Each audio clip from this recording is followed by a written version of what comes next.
The Yellowstone it's magical.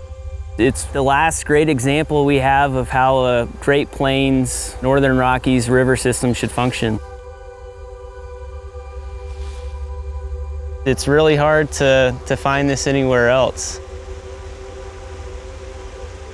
The one thing that sets the Yellowstone apart from most other rivers in this part of the world is that it's able to maintain its natural flow regime, meaning that there are no dams that alter the discharge on the Yellowstone from top to bottom.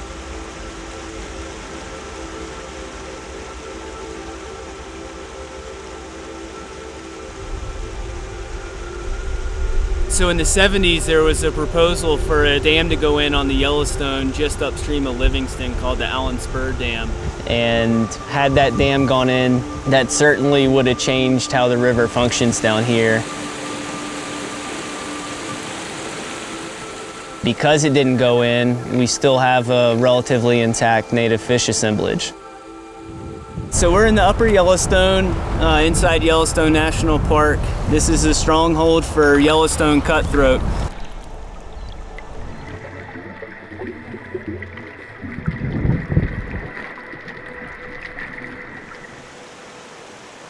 Oh, that's a nice fish.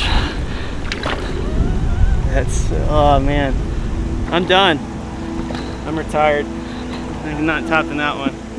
Just first time I ever fly fished. Not but a couple 100 yards up the river. 20 years ago, my folks brought me up here. That's cool. It was an amazing experience, and I'll never forget giant cutthroat swimming by, and I'd never think that I'd get the opportunity to live in Montana, much less spend 5 years of my life on the Yellowstone.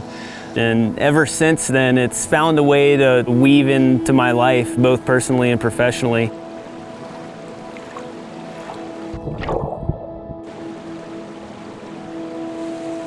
The Yellowstone, it offers just about anything you could want from a fishery. There's a variety of fishing opportunities that it offers and a variety of just recreational opportunities.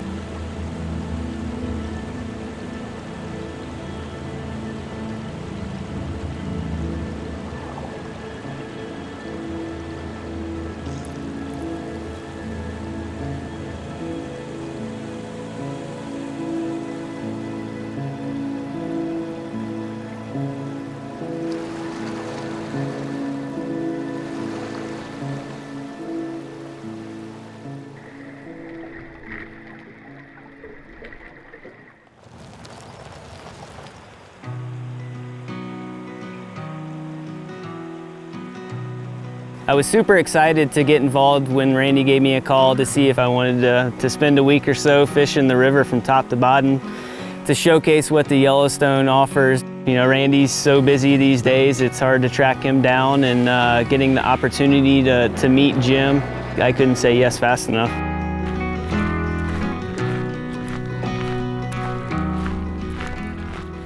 So Jim and Gail, this is Mike.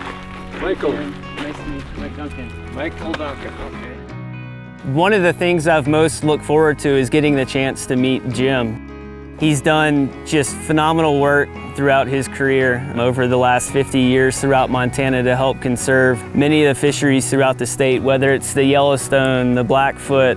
He's been all over and done a lot of great work throughout the years and is well known throughout the fisheries community. So it's, you know, I've heard about him and read stories about him and know about his work on the Yellowstone, but I've never had the opportunity to meet him. Without his hard work and others like him, we wouldn't have the Yellowstone we do today. That cushion seat in the front, Mark? Oh my God, I never had it. It's a good captain's chair right here. As much as I've known Jim for more than 25 years, it was probably 5 years into our relationship before I learned about the Allenspur Dam. And people around here, locals here, started telling me, oh, I see that you hang out with Jim. Do you know the story of the Allenspur Dam? And I didn't. Finally, one day I said, Jim, I need to know the story of this Allenspur Dam. He said, well, how much time you have? And I said, Jim, I have a lot of time for that story.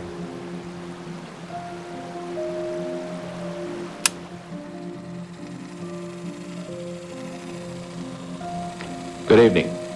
3 weeks ago, I spoke to you about the national energy crisis and our policy for meeting it. If you were around in the 1970s, you remember the long lines at gas stations as a result of the OPEC nations and their oil embargo. It created an energy crisis in the United States. Richard Nixon was our president.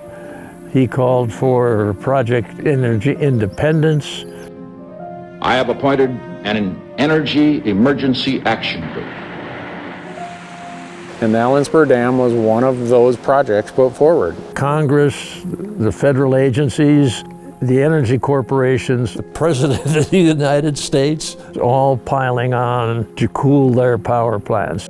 And what they needed was a third of this river, essentially to dry her up.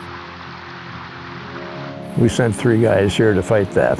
In time, that would grow to 26 people spread the full length of the river, looking at everything we could think of to look at. And in doing that, they were accumulating the information to do what was right for wildlife and the river. Jim's team put that puzzle together and made the case that this river needed every piece of it to be intact. And those findings put them in a situation where they had no choice but to stand up and take the arrows on behalf of the Yellowstone River. You don't go into a battle without having the truth on your side. And we could stand before power if we had the truth.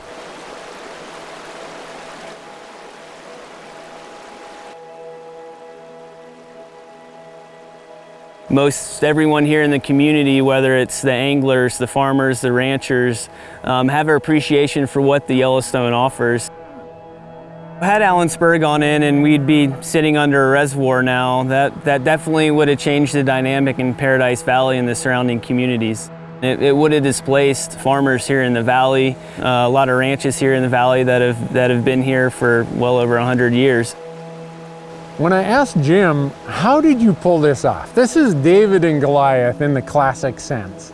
And he gets his smile and he says, well, you just got to pull out every card you have. You got to talk to every person you know, reach out to anyone who might be helpful. You go to your court of last resort, and that's the public. That's where the power in a democracy resides.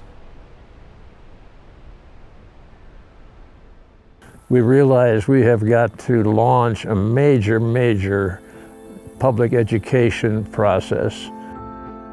A guy named Tom Perro, who was CEO of Trout Unlimited at the time, somehow he learned that Glenmore Distiller was going to come out with a new brand of whiskey called Yellowstone Mellow Mash.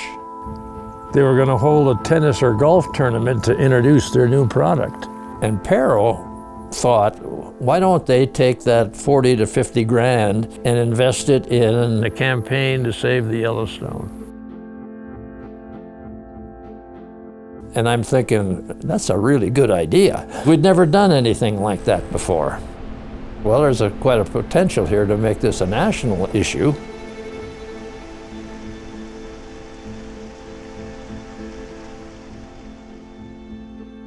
Press tour gets set up, held after fall equinox, because I wanted snow on the Absarokas and I wanted the cottonwoods golden.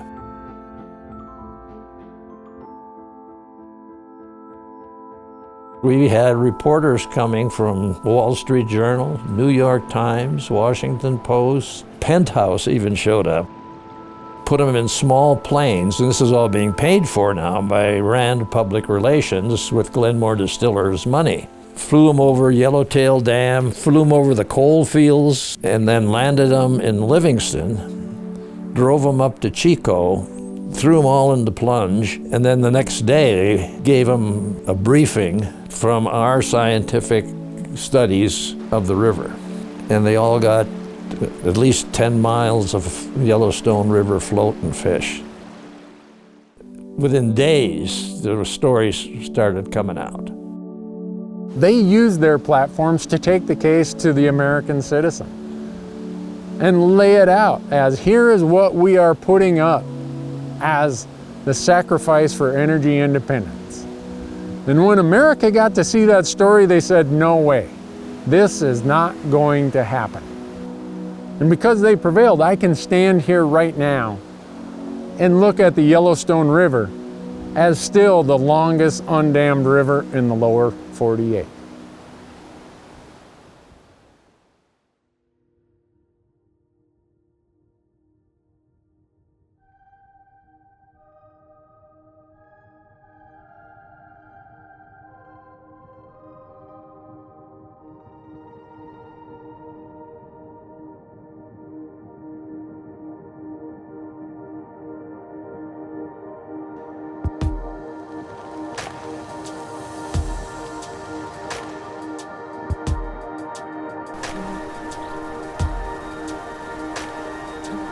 So I think I've probably known Dave for about 15 years now. I met him when I was back at Virginia Tech. He was actually a student in one of the classes I taught with another grad student. He knows the ins and outs of the river down here and has the fishing dialed in. I've never had a bad day on the river, especially when spent with friends. You get a really unique perspective once you're down on the river. You get a feel for these side channels, all the dynamics with the water. It's been able to maintain its natural flow regime, and it's allowed the river to move and do what rivers were supposed to do out here. It's kind of cool to see, a river still be able to give us the middle finger and say, I'm gonna do what I want to do. I'm an opportunist when it comes to any kind of outdoor activity. I have the attention span of a squirrel, so I'll get into fly fishing for a little bit, and then I'll come down and dabble in spin fishing. Spring, summer, middle of the winter, folks don't think about coming out here to fish. You've got the river yourself, and you can catch goldeye till you're sick. You can catch catfish and fill a cooler.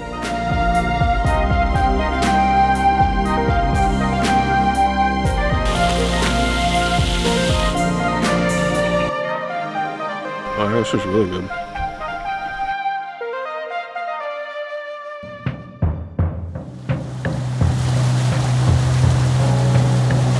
I knew I always wanted to be outside, to find a career that I was passionate about and help conserve the things that I felt were important.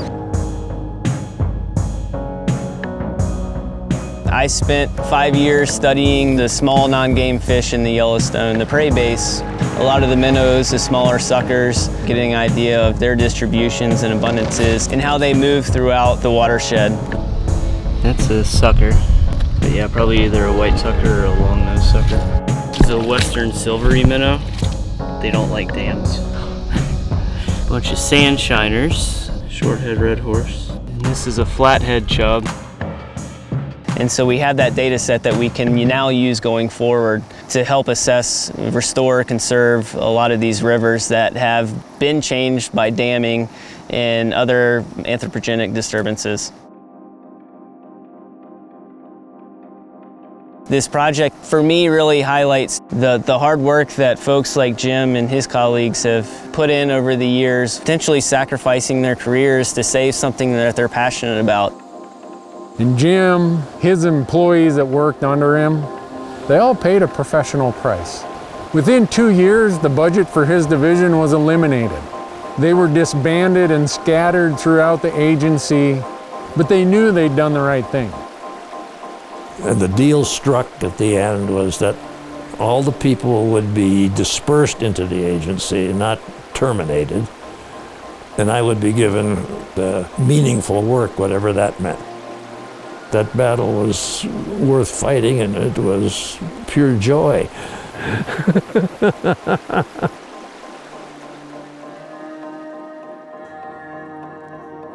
This is the Life magazine. Dug it out, you can take a look at it. And this is my last one. 94 is the page where it starts.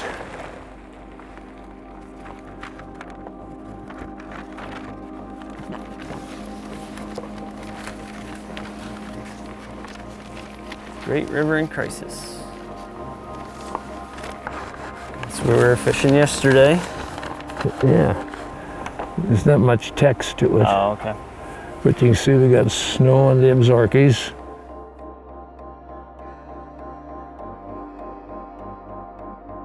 And you'll see in a minute the cottonwoods are golden. Oh, yeah. Yep. Hit the bullseye with that. That's what I miss. One of my favorite times of year, I'd usually finish up sampling on the river around Halloween and that last month, especially out east with those big cottonwood corridors. One more page, but you want to read this consultant's letter before you turn to the next page. Dear Sir, Jim Posewitz, a raw-boned, teary-eyed cowboy. Those who know Pos saw a more familiar personification of him when they turned the page after the end of the Yellowstone article. Sincerely, Robert Carroll. That's great.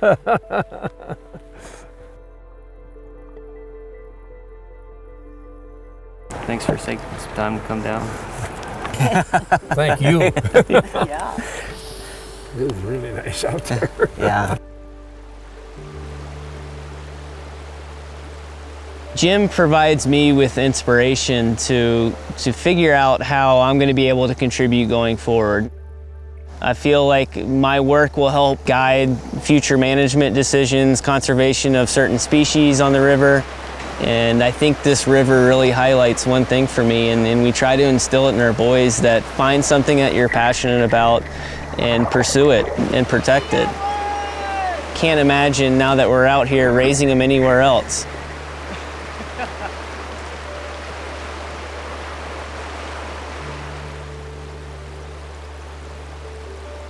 There's not too many opportunities to help prevent a dam from going in, but there's certainly smaller ways that folks can contribute. There's always work to be done, and everyone can contribute somehow, some way, and conserve what we've got.